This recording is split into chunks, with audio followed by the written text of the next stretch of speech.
Good morning and welcome back from fall break. Hope you had a great break. I'm here to introduce this unit. This is Mr. Phipps from Global, if you don't remember me from other videos I've made.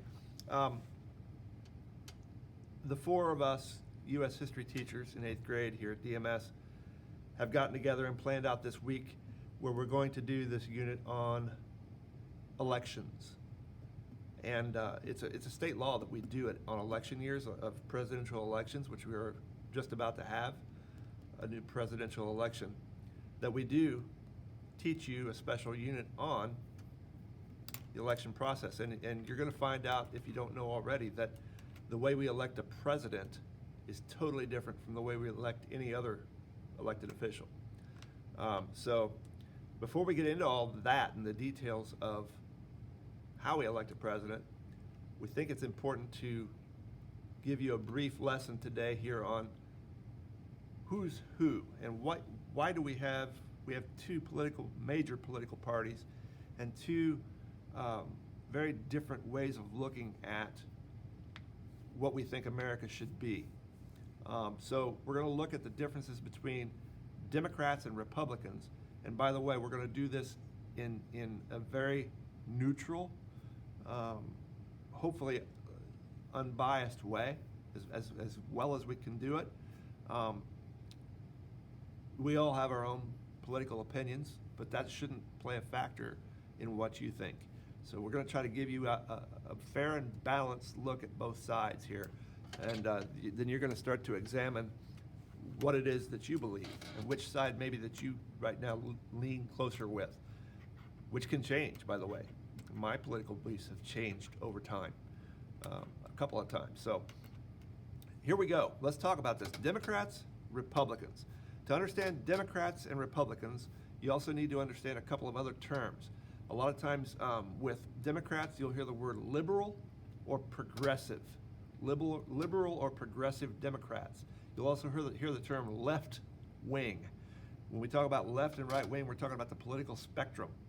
And people fall somewhere either near the middle or further out to the right or the left on the political spectrum.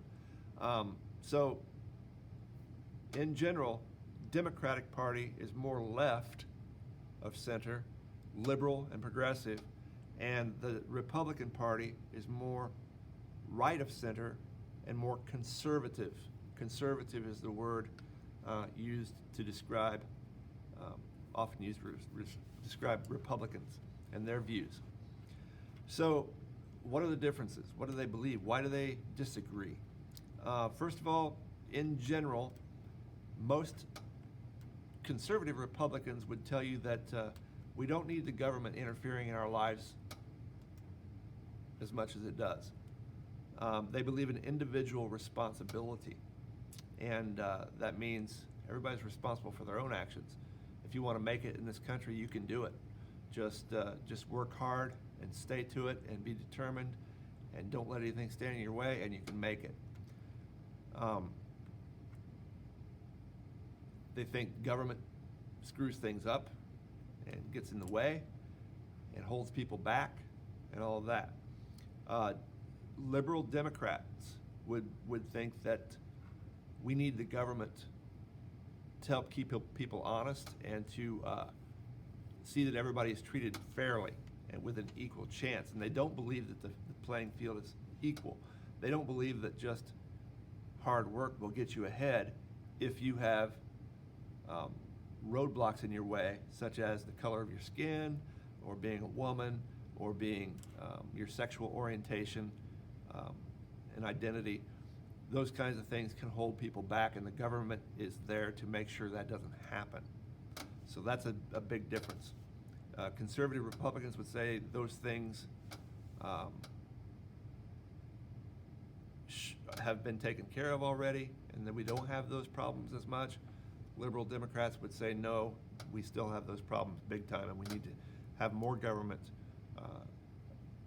control to step in and make sure that everybody has a chance. Equality and equity. The next one, we're going to talk about the economy. Conservative Republicans believe in something called trickle-down economics. We have a large income inequality in our country. We have a very few mega wealthy people that control the majority of our wealth in this country. And then you have everybody else that's not mega wealthy. So the idea behind trickle-down economics is that when the mega wealthy who have all these businesses and create jobs and everything like that have lots of money, that gives them the freedom to expand their businesses and grow them, and then that means more jobs, and that means that money that they have will trickle down to everyone else, and that helps grow the economy. Liberal Democrats would say, no, what that does is it just widens the gap. And you have just a very few people at the very top that control everything, and the rest of us get scraps. And that the only way to help that is to tax the mega wealthy at a much higher rate. In fact, they used to be taxed at a much higher rate than they are now.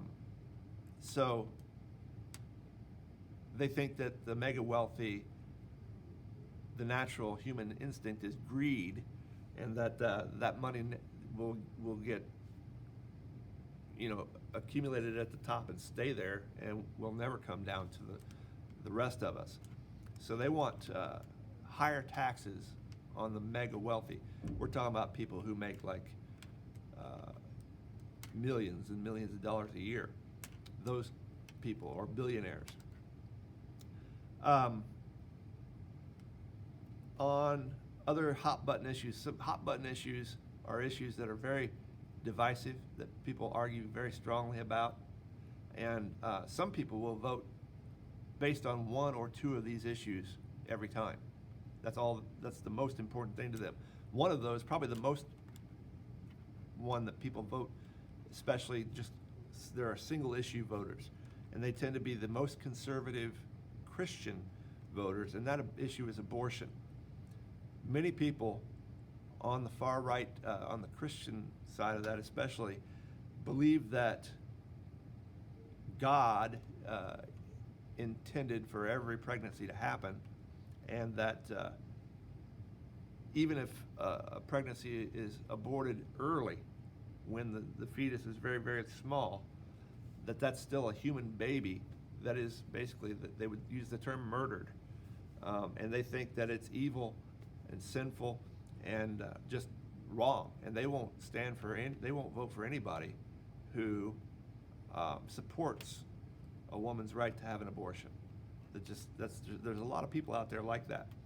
Other people are a little less far right than that on the conservative side, and they'll say, oh, there are exceptions to the rule as far as they're totally against abortion, but like rape, if a woman's raped, or incest, where a family member would get another family member pregnant, or if the mother is in severe danger of dying if she has the baby, things like that, then there are exceptions, and they would say that those kinds of abortions are acceptable. And then you have going on to the left side, to the liberal Democrat side, some liberal Democrats who are closer to the center, they are pretty much against abortion, but they would say as long as it's very early in the pregnancy, when that fetus is just barely developing, that's okay. But they get pretty far, when the pregnancy gets pretty far along and the baby starts to take form and have a heartbeat and all that stuff, then they get a little less supportive of a woman's right to have that abortion. And then as you go further left, there are liberal Democrats who want almost no restrictions on abortion, that a woman should have the right to choose to do whatever she wants with her body at any point. So there's lots of different viewpoints, but that's a hot issue. How about another hot issue is LGBTQ, homosexual and transgender rights and things like that. The far right conservative Christians think that that's a sin, a biblical sin, and they don't want to have any laws to support the rights of those people who are homosexual or transgender or bisexual or any of that. They think that's just wrong, and they won't support that. That comes down to, like, even the famous example of the gay couple who went into a bakery and asked for a wedding cake, and the guy refused to make them a wedding cake, and that went to court. There's lots of cases like that. You know, should a public business have to provide a service for LGBTQ people if they think that that's against their religion? So lots of issues like that. The further left you go into the liberal Democrat side, they'll just say they're people just like everybody else, and they should have the exact same rights as everybody else, and that means marriage, adoption, be able to adopt, any of that stuff. There's no difference.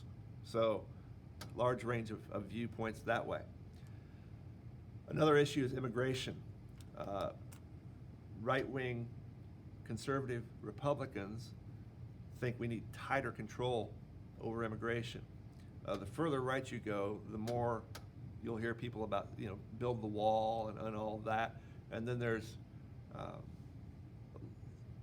people closer to the center, but they're still conservative who want they want to make sure that anybody in this country is here legally, and all of that. And then the further left you go to the liberal Democrat side, it's not that they want open borders, that anybody can come in at any time they want, but they want the laws to be easier on immigration so that people don't have to wait for years and years and years and years, sometimes decades, 10, 20 years to get into this country legally. They want to cut a lot of that out and make the process much more quick and streamlined and easier. So there's a large gap there too. On gun rights, the far right conservatives want no restrictions on guns. The further to the middle you get on the right side here, people will agree to some regulation, like background checks and certain people like who aren't mentally fit, have mental issues, shouldn't own guns and things like that. And then once you cross over to the left side into the liberal Democrat side, you have people who say, yes, the Second Amendment means we have the right to own guns, but that doesn't mean we have the right to own any kinds of guns. Back when the Second Amendment was written, they only had basic muzzle-loading weapons that you had to reload every time you shot one shot. You had to reload and everything like that. And now we have these guns that can rapid fire hundreds of shots in a minute and mow down hundreds of people in just a short time. And those kind of guns we shouldn't allow. And then the further out left, way out left you get, there are some liberal progressive Democrats who don't want guns at all. So there's a wide range there too. And then on Black Lives Matter, racism, sexism, and things like that, many conservative Republicans believe that the claim that we have institutionalized racism, that our system is stacked against people of color or women, is overblown. And they think that everybody does have an equal shot if you work hard enough and all that. With the Black Lives Matter movement, conservative Republicans see that as, and the defunding of the police and stuff, they see that as a threat against our society, that it's anti-police and all that. And they would look at some of these cases and say, if the people who have been killed in these incidents that have caused the Black Lives Matter movement had just done exactly what the police said to do, they wouldn't have been killed. So that's basically their stance there. as you move further to the left, over into the liberal Democrat side, they will say that our system has never been fair, that it says it's fair on paper, but in reality, we still have racism in all aspects of our society, and that sometimes police deal differently with people of color because of this fear or mistrust or whatever. And they would say that the black people understand this, and when they're stopped by the cops, they sometimes go into this fight or flight mode.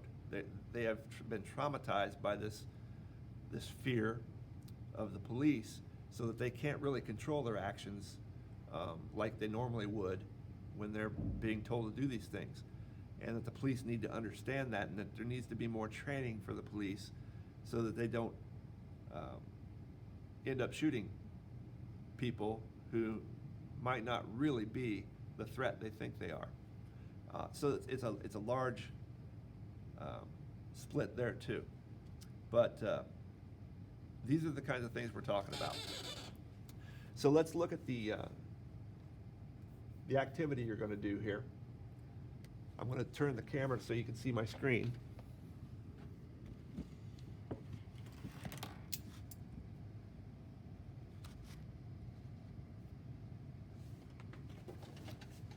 Okay, you're going to have a link in your assignment. It's going to take you to this screen right here, this website called the Pew Research Center.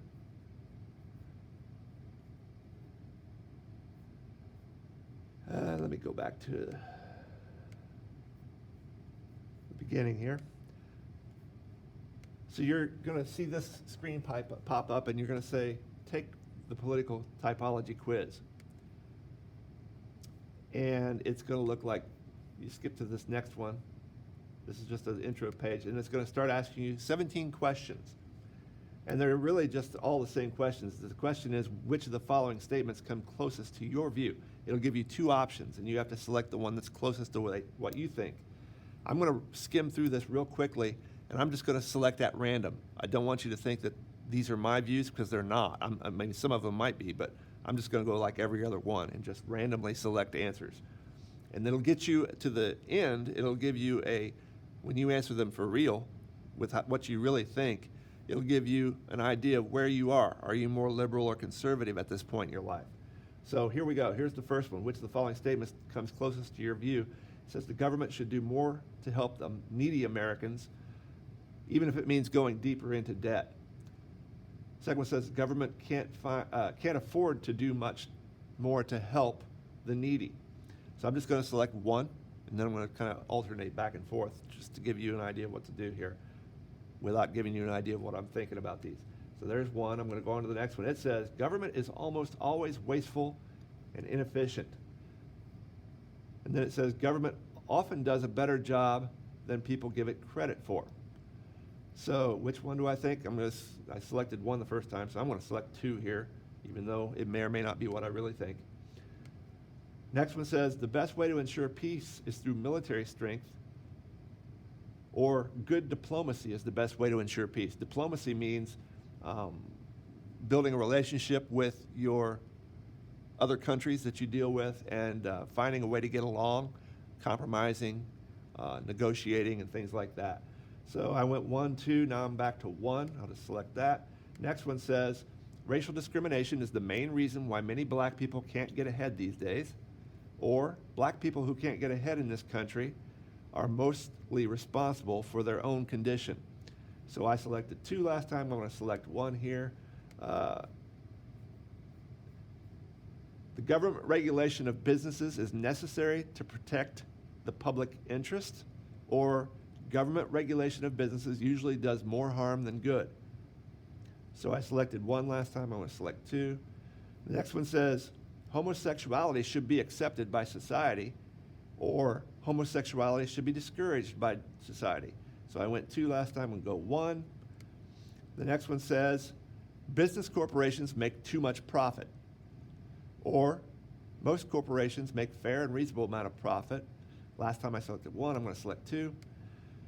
Next one says, stricter environmental laws and regulations cost too many jobs and hurt the economy, or stricter environmental laws and regulations are worth the cost. I'm going to select one because I did two last time.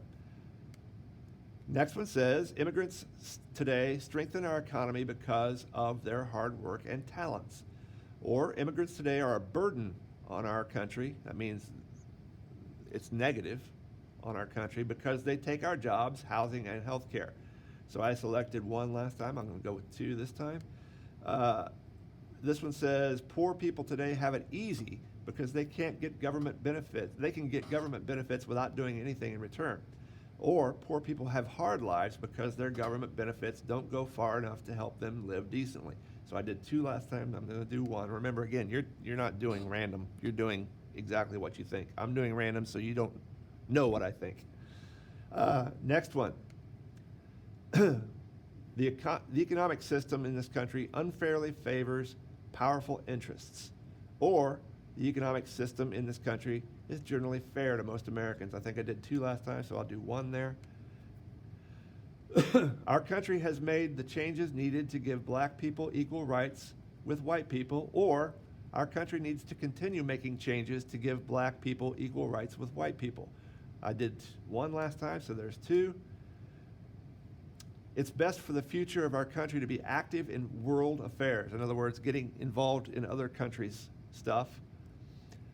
Or we should pay less attention to the problems overseas and concentrate on problems here at home. So I selected two last time. I'll go with one. This one says, most people who want to get ahead can't make it if they're, or most people who want to get ahead can make it if they're willing to work hard, or hard work and determination are no guarantee of success for most people. So I did one last time, I'm doing two this time. The obstacles that once made it harder for women than men to get ahead are now largely gone. Or there are still significant obstacles that make it harder for women to get ahead than men. So I did two last time, I'm going with one. This says, in foreign policy, the U.S. should take into account the interests of its allies, our friends, even if it means making compromises with them. Or, in foreign policy, the U.S. should follow its own national interests, even when its allies strongly disagree. So I'm going to say two this time, said one last time. Last one says, in politics today, do you consider yourself a Republican, Democrat, or independent? So I've done one and two. I'm just going to say independent here. See what happens. As of today, are you more likely to lean with the Republican Party or Democratic Party? I said two last time, so I'm going to say one. And now I'm going to say submit and see what happens. This calls me devout and diverse. And it says I'm with 9% of the public. That means because I went back and forth randomly, I ended up kind of in the middle, diverse. I had views that agreed or disagreed with both. So if you want to look more at your results, it gives you more detailed results here. But this will give you a nice little idea of where you stand today, as of right now, on your political views, and understand maybe the differences between the Democrats and the Republicans as we get talking about the election. So do your test, answer the questions the way you think, and then take a screenshot of your results on that screen and then submit that as your assignment today. Good luck.